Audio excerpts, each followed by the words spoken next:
Bien, tengan todos buenos días. Para mí es un placer estar nuevamente aquí delante de ustedes y ver los rostros enmascarados, pero estoy viendo rostros desde aquí arriba. Y a los que no estoy viendo por la red, pues reciban desde acá, a nombre de la Iglesia Bautista Internacional, también un abrazo virtual, pero abrazo al fin. Hermanos, en el día de hoy yo voy a querer nuevamente orar dentro de un momento, porque hemos estado orando por un milagro. Y hoy vamos a pedir por ese milagro. Pero antes de poder hablar de ese milagro que vamos a pedir hoy, yo quisiera ponerles un ejemplo para que pudiéramos entender cuál es la tarea que yo no puedo hacer en este día. Y yo creo que ningún ser humano puede hacer, que solamente Dios puede hacer. Y por eso es que vamos a pedir ese milagro todos juntos en esta mañana. Imagínense, mis queridos hermanos, que a ustedes les regalan usted nunca ha sabido lo que es un avión, no sabe lo que es un avión. Les regalan una avionetica de juguete pequeña. ¿Qué resulta? Usted está muy contento con esa avioneta. Alguien le dice, mira, eso es algo que es un avión y los aviones vuelan. Y usted dice, bueno, ¿y dónde está eso? ¿Dónde vuelan los aviones? En el aeropuerto, tú puedes decirlo, puedes ver volando. Pero la persona no está entendiendo el porqué de la pregunta, no ha visto que es una avionetica de juguete. Usted no sabe que lo que usted tiene es una avionetica de juguete y usted está muy entusiasmado porque ese avioncito que usted tiene en las manos, usted cree que va a volar. Y usted se aparece en el aeropuerto, entra por algún sitio, llega al final de la pista y usted pone su avionetica o la tiene en la mano esperando que vuele y de buenas a primeras, cuando usted mira frente a usted, viene tremendo jumbo 747, las 4 turbinas prendidas, rugiendo encima de usted. Y usted ve ese tremendo aparato que viene sobre usted y usted se asusta, se impresiona, dice, ¿qué va a pasar ahora?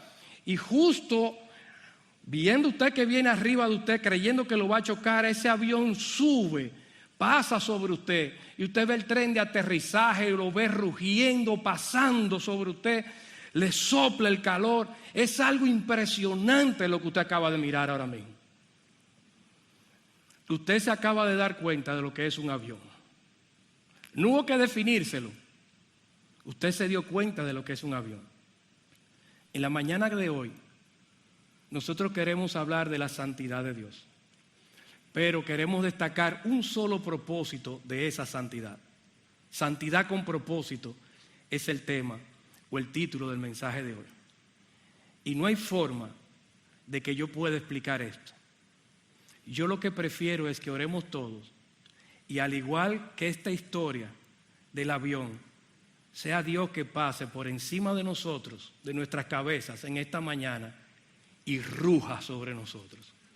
Que nosotros podamos escuchar directamente su voz y quedando impresionados por quien Él es y por su santidad, entonces nosotros encontremos propósito para nuestras vidas en estos momentos que estamos viviendo. Vamos a tomar un momento de oración.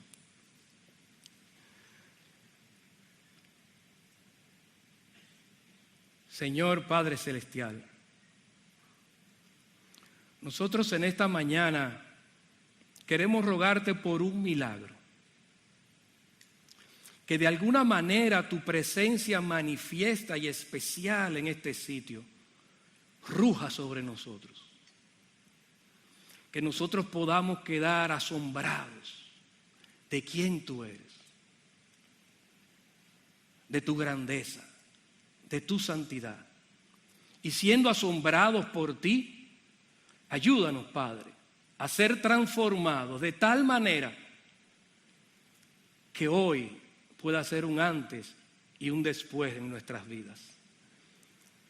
Que podamos vivir con el propósito que tú nos has señalado, con gozo, con alegría, con sencillez de corazón, pero asombrado por tu poder. Concédenos, Señor, nunca perder esa capacidad de asombro, entendiendo quién tú eres. Estas cosas te las rogamos por Cristo Jesús. Amén. Bueno, primero déjenme empezar con algo un poquito técnico, no es el fuerte del mensaje. Ya dijimos que estamos buscando un asombro por parte de Dios, pero es justo definir un poco, por lo menos las palabras, etimológicamente, cuando se habla de santidad, ¿de qué se está hablando? Las palabras que se usan en los idiomas originales inspiran pureza, o sea, que no hay mezcla alguna con otra cosa, consagrado, separado, que se separa algo para el uso exclusivo de Dios. Es algo religiosamente recto en oposición a lo que es torcido. Es una cualidad moral de ser justo, piadoso y misericordioso. Y estas características, yo espero que leyendo la palabra de Dios en esta mañana, Dios muestre que eso es Él. Y que nosotros entonces podamos ver de qué manera podemos ser santos y con qué darle propósito a eso a nuestras vidas. Debe pedirle un favor adicional en esta mañana. Utilicemos la imaginación. Utilicemos la imaginación para ir al lago de Genesaret. Ahí al lago, en esa orillita de un lago, vamos a estar junto con Pedro. Vamos a ir a Lucas capítulo 1 y vamos a estar viendo desde el versículo 1 al 11 las cosas que acontecieron una mañana en ese lago. Si tú quieres, hermano, imagínate sentado a la orilla del lago, contemplando la escena, mirando lo que está pasando. Si quieres, te puedes poner en una barquita cerquita de ahí. Si quieres, puedes sentarte a la orilla con tus pies en el agua. Pero imagínate a la orilla del lago y mira lo que está aconteciendo que nos relata el Evangelio de Lucas. Dice: aconteció que estando Jesús junto al lago de Genesaret, el gentío se agolpaba sobre él para oír la palabra de Dios. Y vio dos barcas que estaban cerca de la orilla del lago, y los pescadores, habiendo descendido de ellas, lavaban sus redes. Y entrando en una de aquellas barcas, la cual era de Simón, le rogó que la apartase de tierra un poco, y sentándose enseñaba desde la barca a la multitud. Cuando terminó de hablar, dijo a Simón: boga mar adentro y echad vuestras redes para pescar. Respondiendo Simón le dijo: Maestro, toda la noche hemos estado trabajando y nada hemos pescado. Los que han pescado alguna vez saben que los peces por lo regular salen en la noche, ahí es cuando uno los puede pescar. No es que es imposible pescar un pez durante el día, pero principalmente es en la noche. Y estos hombres se habían pasado una noche entera trabajando y no habían pescado cosa alguna. Dice: toda la noche hemos estado trabajando y nada hemos pescado. Mas en tu palabra echaré la red. Y habiéndolo hecho, encerraron gran cantidad de peces y su red se rompía. Entonces hicieron señas a los compañeros que estaban en la otra barca para que viniesen a ayudarles. Y vinieron y llenaron ambas barcas, de tal manera que se hundían. Viendo esto, Simón Pedro cayó de rodillas ante Jesús diciendo: apártate de mí, Señor, porque soy hombre pecador. Porque por la pesca que habían hecho, el temor se había apoderado de él y de todos los que estaban con él. Y asimismo de Jacobo y Juan, hijos de Zebedeo, que eran compañeros de Jesús, de Simón, perdón.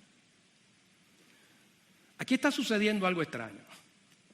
Aquí está pasando algo bueno, algo maravilloso. Los peces han llenado las redes y los botecitos no es que eran muy pequeños en aquella época, eran de cierto tamaño. No eran barcos como ahora, pero no eran muy chiquiticos. Y ellos han pescado, se han llenado las redes de golpe y porrazo, y cuando han llenado las dos barcas, se están hundiendo. Pedro suma 2 más 2 y dice: aquí está sucediendo algo. Esto no es humano. Esto no es humano. Y él llega a una conclusión, aparentemente, por lo que está diciendo ahí, porque él se postra, cae de rodillas. Le dice: apártate de mí, Señor. Y eso es un título que solamente se le aplica a Dios. Y él dice: esto es divino. Esto no es humano. Pero sin embargo, siendo algo bueno, él lo asocia con él, con su pecaminosidad. Él dice: apártate de mí porque soy hombre pecador. Tú eres demasiado grande, sublime. Esto que está sucediendo es algo que escapa a mi entendimiento. Solamente lo puede hacer Dios. Ay, mi madre, apártate de mí que soy hombre pecador. ¿Qué historias conocía Pedro? ¿Qué información tenía Pedro que lo llevó a reaccionar de esa manera? Yo propongo que vayamos a varios textos de las Escrituras en el día de hoy y podamos ver qué información pudiera tener Pedro que lo llevó a esa conclusión. Y que nosotros miráramos cómo solamente ver quién es el Dios que está delante de nosotros, por lo regular los hombres les da temor. Es algo increíble. Tengo miedo. Es algo demasiado alto, un ser demasiado poderoso el que está aquí, puro, recto, separado de mí. Hay una gran distancia y yo estoy cerca de él. Yo que no soy digno de estar cerca de él, apártate de mí, que soy hombre pecador. Tengo miedo. En Isaías capítulo 6, de los versículos del 1 al 7, vemos la misma experiencia que pasó el profeta Isaías. Dice: en el año que murió el rey Usías, vi yo al Señor sentado sobre un trono alto y sublime, y sus faldas llenaban el templo. Por encima de él había serafines, cada uno tenía 6 alas. Con 2 cubrían sus rostros, con 2 cubrían sus pies, y con 2 volaban. Y el uno al otro daba voces diciendo: Santo, Santo, Santo, Jehová de los ejércitos, toda la tierra está llena de su gloria. Ustedes han oído anteriormente que el único atributo de Dios que se repite 3 veces es la santidad. La Biblia no menciona que Dios es amor, amor, amor, o justicia, justicia, justicia. Sin embargo, sí dice que es santo, santo, santo. Esa era la forma en que los judíos tenían para poder poner un superlativo, repetirlo 3 veces. Y lo único que se destaca de Dios, de manera superlativa por lo menos en la Biblia, es el atributo de su santidad. Cuando él ve esto, dice: y los quiciales de las puertas se estremecieron con la voz del que clamaba, y la casa se llenó de humo. Entonces dije: ay de mí, que soy muerto, porque siendo hombre inmundo de labios y habitando en medio de pueblo que tiene labios inmundos, han visto mis ojos al Rey, Jehová de los ejércitos. Tengo miedo. Otra vez la misma experiencia. Ay de mí, estoy mirando a Dios. Soy hombre muerto. Dice: y voló. ¿Por qué? Porque soy pecador. Y vamos a ver eso más adelante. Dice: y voló hacia mí uno de los serafines, teniendo en su mano un carbón encendido tomado del altar con unas tenazas, y tocando con él sobre mi boca, dijo: he aquí que esto tocó tus labios, y es quitada tu culpa y limpio tu pecado. Para nosotros entender esa parte de que él era inmundo de labios, nosotros estamos hablando de un hombre que era considerado en Israel como uno de los hombres más justos de su época. Por muchos años yo entendía que quizás Isaías decía malas palabras, porque decía que era inmundo de labios.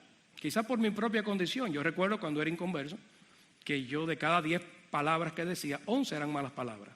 Las 10 que decía, malas que estaba pensando.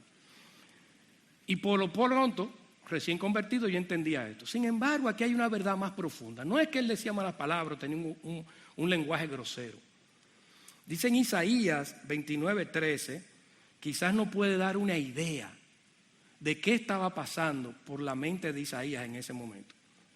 Dice Isaías 29:13. Dice pues el Señor: porque este pueblo se acerca a mí con su boca y con sus labios me honra, pero su corazón está lejos de mí. Y su temor de mí no es más que un mandamiento de hombres que les ha sido enseñado. Por tanto, he aquí que nuevamente excitaré yo la admiración de este pueblo con un prodigio grande y espantoso, porque perecerá la sabiduría de sus sabios y se desvanecerá la inteligencia de sus entendidos. Aquí hay algo que está diciendo el Señor que trasciende la parte intelectual, la sabiduría, la inteligencia, el entendimiento, la verbalización de un conocimiento. Dice: eso es algo que le han enseñado, pero su corazón está lejos de mí. Dicen algo con la boca, pero su corazón realmente no va acorde con lo que profesan. Hay pecado. De hecho, en el Oriente, por lo regular, ese proceso de limpieza de la boca, de labios, era algo muy común. Porque para los sacerdotes o ministros religiosos, antes de poder servir delante del Dios, se limpiaban la boca como símbolo de limpieza espiritual. Entonces, probablemente lo que está diciendo aquí Isaías: ay de mí que soy pecador, no he sido purificado para estar en este momento. Es un Dios trascendente que está acá. Yo no estoy a la altura, hay mucha distancia. Ay de mí que soy hombre pecador y que habito también en medio de pecadores. Noten que la solución a eso no fue que el Señor lo consoló diciendo: no, Isaías, no te pongas así, la verdad. No. El Señor acepta esa declaración y Él provee una solución. Aparece un carbón encendido que lo toma un querubín con una tenaza. Es interesante el detalle. Ni el ángel se atrevió a ponerle las manos al carbón. Lo toma con una tenaza, toca a Isaías, e Isaías entonces es quitada su culpa y limpio su pecado. Noten que el problema era de culpa y de pecado, aún del hombre considerado como uno de los más rectos en Israel. Tenemos entonces el caso de Isaías, que se parece mucho al de Pedro. ¿Y la experiencia de Moisés cómo sería? Vámonos a Éxodo, capítulo 3. Éxodo capítulo 3. A partir del versículo 1 vamos a estar leyendo. Miren lo que acontece con Moisés en el desierto. Dice: apacentando Moisés las ovejas de Yetro, su suegro, sacerdote de Madián, llevó las ovejas a través del desierto y llegó hasta Horeb, monte de Dios. Y se le apareció el ángel de Jehová en una llama de fuego en medio de una zarza. Y él miró y vio que la zarza ardía en fuego y la zarza no se consumía. Entonces Moisés dijo: iré yo ahora y veré esta grande visión. ¿Por qué causa la zarza no se quema? La zarza es un árbol, un arbusto. Viendo a Jehová que él iba a ver, lo llamó Dios de en medio de la zarza y dijo: Moisés, Moisés. Y él respondió: heme aquí. Y dijo: no te acerques, quita tu calzado de tus pies, porque el lugar en que tú estás, tierra santa es. La tierra no cambió de configuración, seguía siendo santa, pero en este caso, seguía siendo tierra, pero en este caso en particular, Dios había separado esa porción de terreno con esta zarza para un uso exclusivo de Dios, para una misión que él tenía. Y dijo el Señor: yo soy el Dios de tu padre, Dios de Abraham, Dios de Isaac y Dios de Jacob. Entonces Moisés cubrió su rostro porque tuvo miedo de mirar a Dios. La misma experiencia. Noten que Moisés no le tuvo miedo al fuego. Moisés no le tuvo miedo a esa experiencia tan extraña que él estaba mirando. Él lo que tuvo temor fue cuando una voz, ese ser que está ahí, se le revela como el Dios de Abraham, de Isaac y de Jacob. Nuevamente Moisés se impacta, igual que Isaías, igual que Pedro. Cubre su rostro porque tiene miedo. Pero eso no se queda ahí. El pueblo y Moisés tuvieron una experiencia similar también. Si ustedes van y me acompañan a Éxodo 19, nosotros tenemos una experiencia similar. Leemos a partir del versículo 5.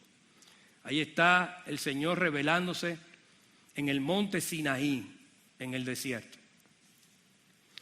Dice el versículo 5: ahora pues, dice el Señor, si diereis oído a mi voz, hablándole al pueblo y a Moisés, y guardareis mi pacto, vosotros seréis mi especial tesoro sobre todos los pueblos, porque mía es toda la tierra, y vosotros me seréis un reino de sacerdotes y gente santa.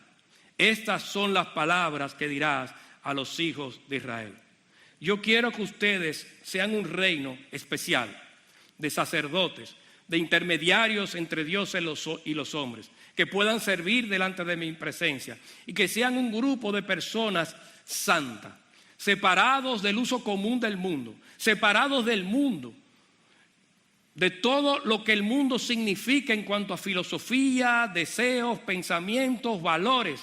Y ustedes sean un pueblo diferente, que ustedes sean un pueblo santo.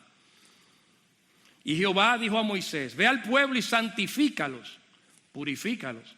Hoy y mañana laven sus vestidos. Ven otra vez la misma figura del lavado.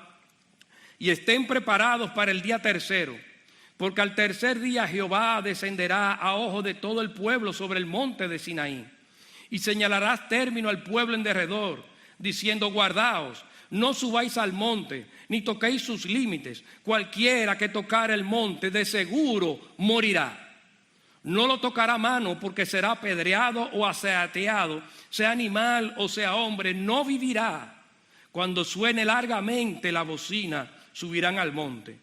Y descendió Moisés del pueblo y santificó al pueblo, purificó y lavaron sus vestidos. Y dice a partir del versículo 16: aconteció que al tercer día, cuando vino la mañana,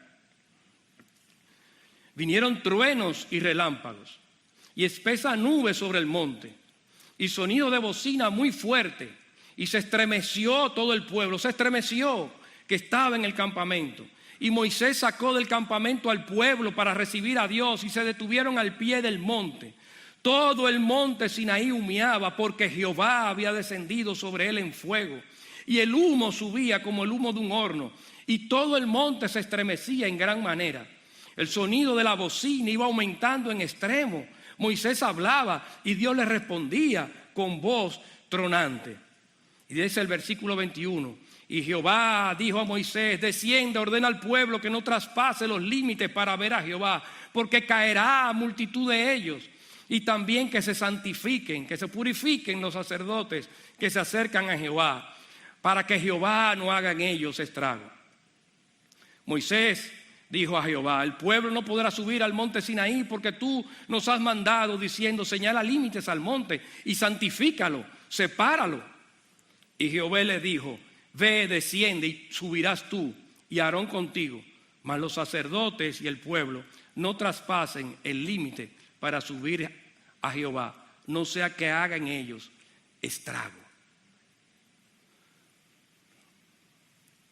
Un monte entero humeando, truenos, relámpagos, un sonido de trompeta en aumento ensordecedor, y la advertencia: si te acercas, te mato. Da temor, da temor. Y dice el Señor: yo lo que quiero es que ustedes sean un pueblo santo, una nación de sacerdotes, pueblo escogido por mí.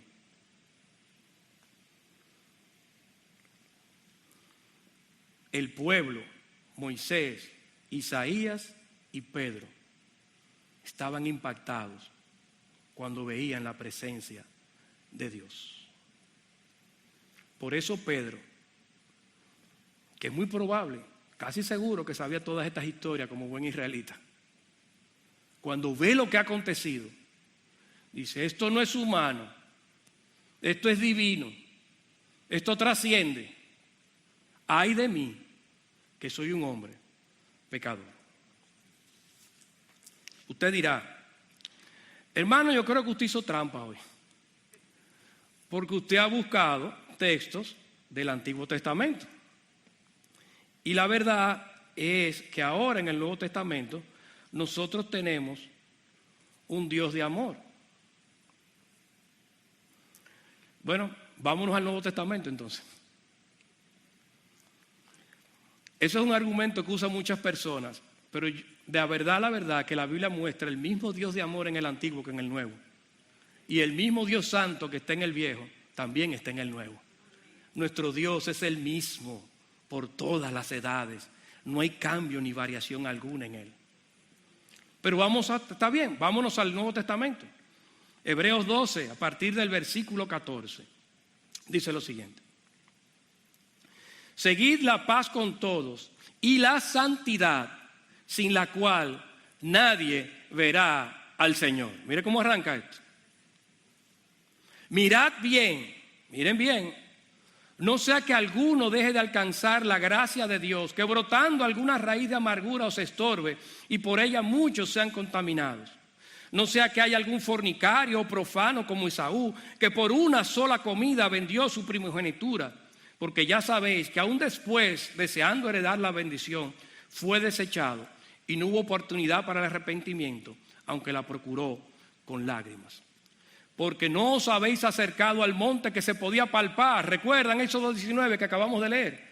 Dice, no os habéis acercado al monte que se podía palpar y que ardía en fuego, a la oscuridad, a las tinieblas y a la tempestad, al sonido de la trompeta y a la voz que hablaba, la cual los que la oyeron rogaron que no les hablase más, porque no podían soportar lo que se ordenaba.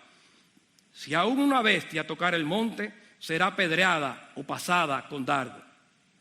Y tan terrible era lo que se veía que Moisés dijo, estoy espantado y temblando.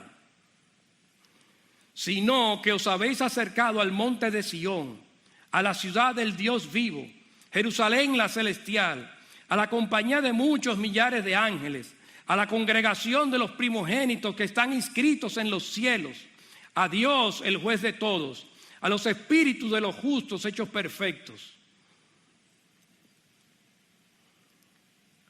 a Jesús, el mediador del nuevo pacto, y a la sangre rociada, que habla mejor que la de Abel.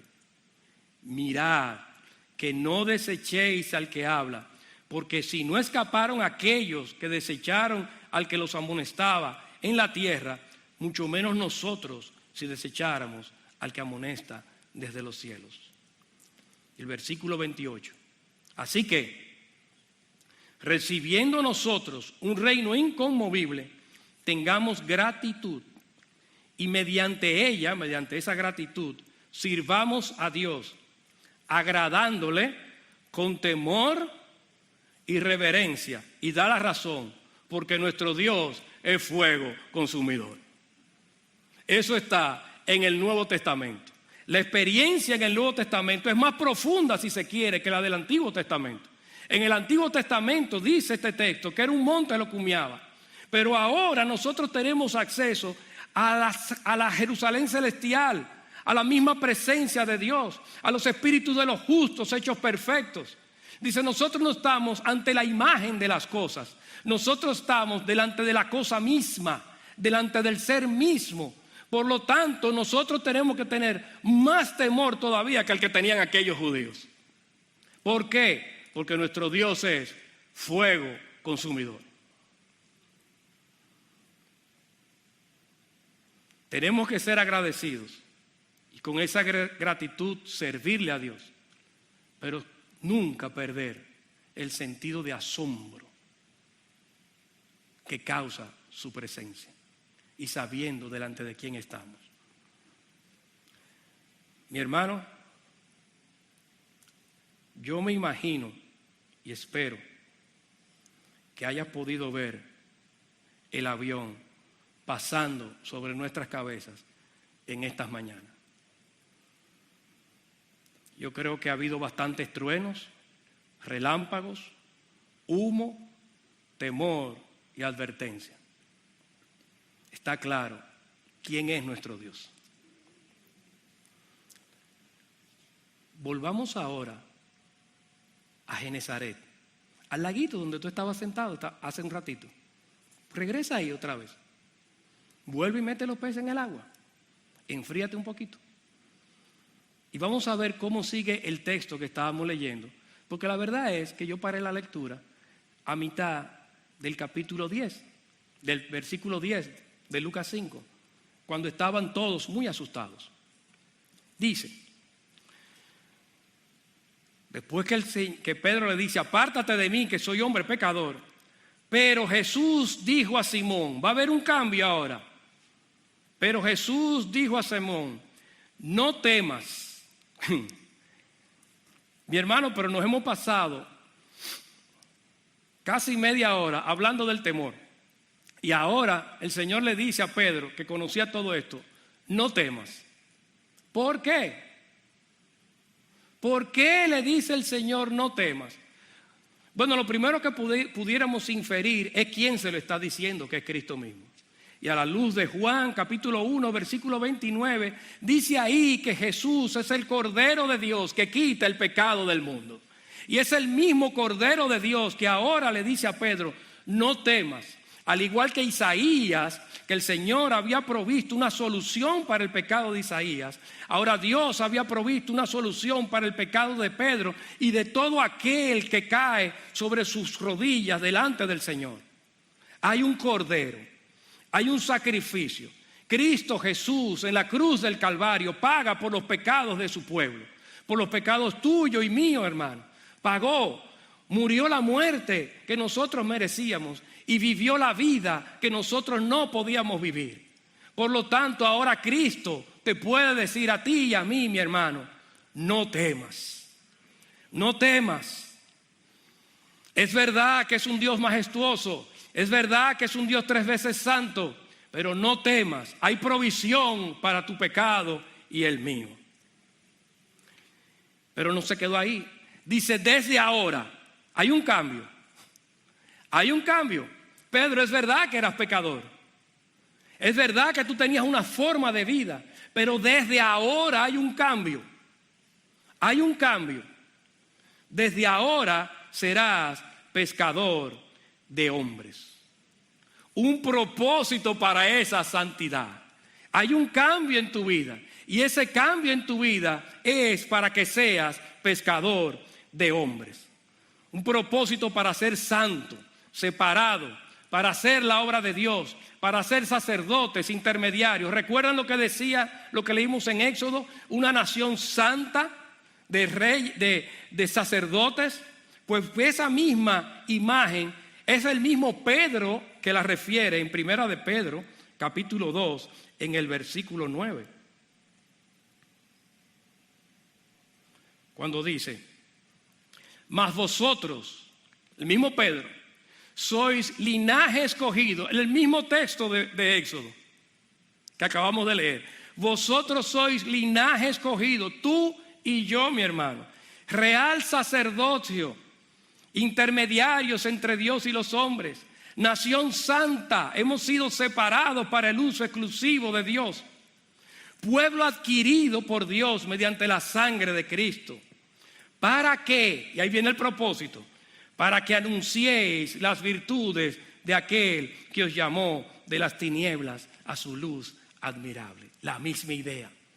Mi hermano querido, mi hermana, nosotros en esta mañana quisiéramos proponerle que entendiéramos con todo corazón, de todo corazón, que nuestra santidad tiene un propósito. Hemos sido separados para que anunciemos las virtudes de Dios. A nosotros cuando nos convertimos no se nos ha dado un combo de corona, batola y arpa y ya, y con eso estamos satisfechos. No es eso. A nosotros se nos ha dado santidad, se nos ha separado para un propósito, y es para que anunciemos las virtudes de Dios. Usted dirá, bueno, yo hago eso con mi vida. Eso está muy bien, que lo hagamos con nuestra vida. Pero aquí el anunciar, en otros textos se nos habla también de proclamar la palabra de Dios, de decirla. Una proclamación sin un testimonio no funciona, es verdad. Pero un testimonio sin una proclamación, sin palabras, tampoco funciona. ¿Por qué?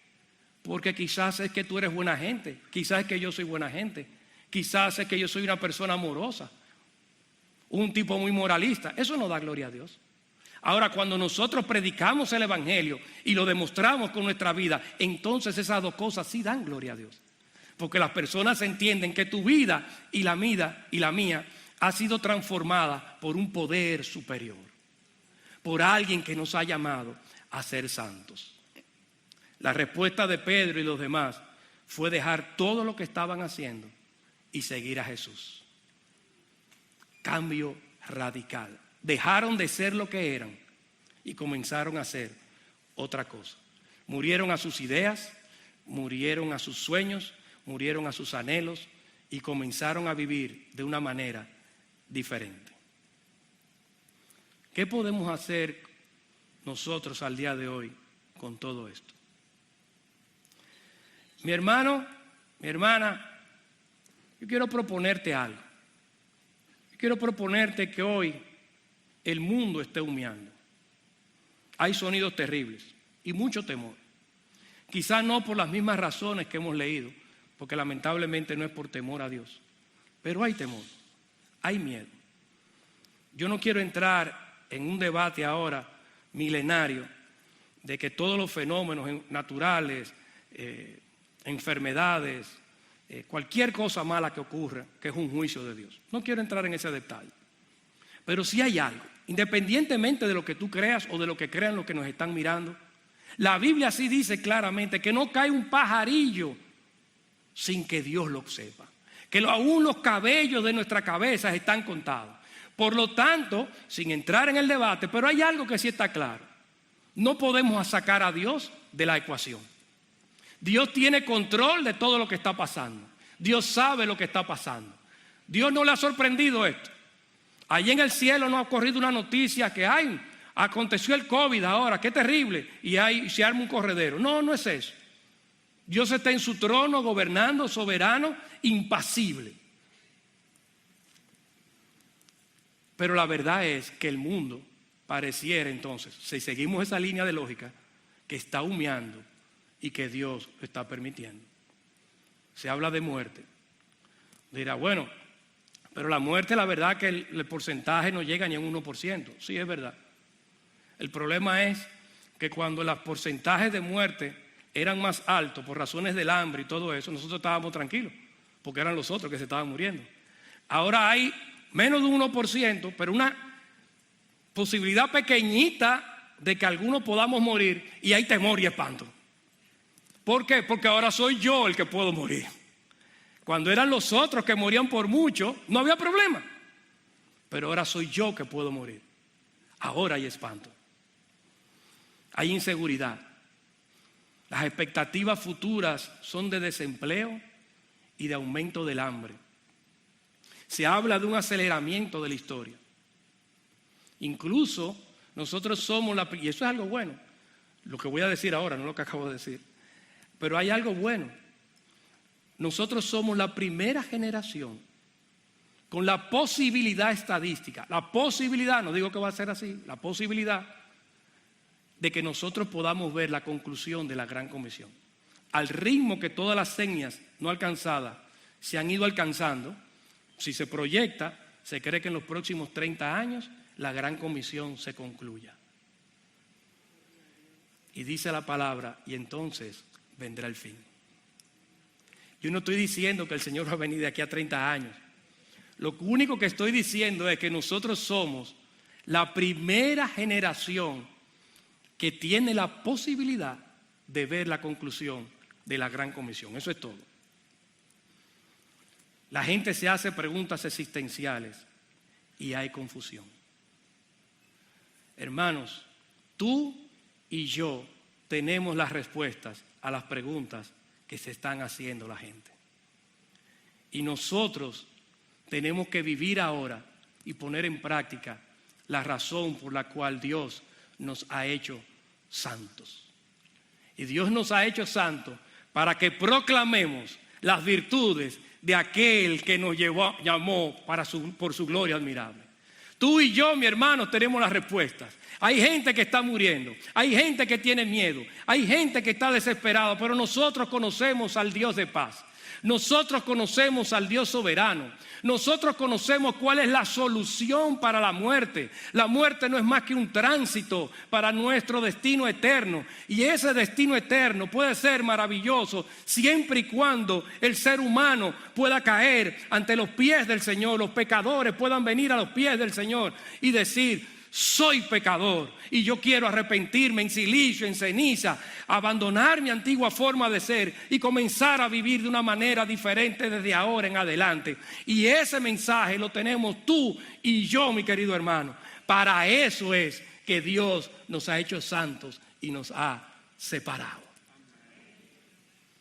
Nosotros tenemos el mensaje de esperanza. Es tiempo, mi hermano, de nosotros ser separados santos, de cultivar cambios en nuestra vida para ser pescadores de hombres, por mandato de Dios, por agradecimiento, para encontrar un sentido superior a nuestra existencia. Así dejaremos de temer y viviremos con confianza en estos tiempos. Dios nos ha llamado para un propósito superior. Yo no tenía ninguna mejor manera de explicarlo que fuera la misma palabra de Dios, que te lo explicara, me lo explicara y que nosotros pudiéramos vernos admirados y sorprendidos de qué Dios nosotros tenemos. Mis hermanos queridos, hay personas que han pasado noches, y hay alguien que está mirando ahora y sabe que yo me dirijo a ella. Hay personas que han pasado noches escuchando personas morir, escuchando quejidos de moribundos, y que han escuchado el Evangelio por más de 40 años. Como ella, hay muchos más que han pasado por experiencias similares. Es tiempo hoy, he aquí ahora el tiempo aceptable, he aquí ahora el día de conversión. Hoy es el tiempo de abandonar nuestra forma de ser y acercarnos a Dios y ser santos. Te queremos mucho. Hermanos, Dios lo bendiga a todos. Dios bendiga a cada persona que está escuchando este mensaje por las redes. Que sea Dios veraz, todo hombre mentiroso, pero que todo lo que se ha dicho aquí, si hay algo que ha venido de Dios, atesóralo, guárdalo, sorpréndete, valóralo. Que el Señor traiga cambios en nuestra vida que sean productivos y útiles para su obra. Oremos.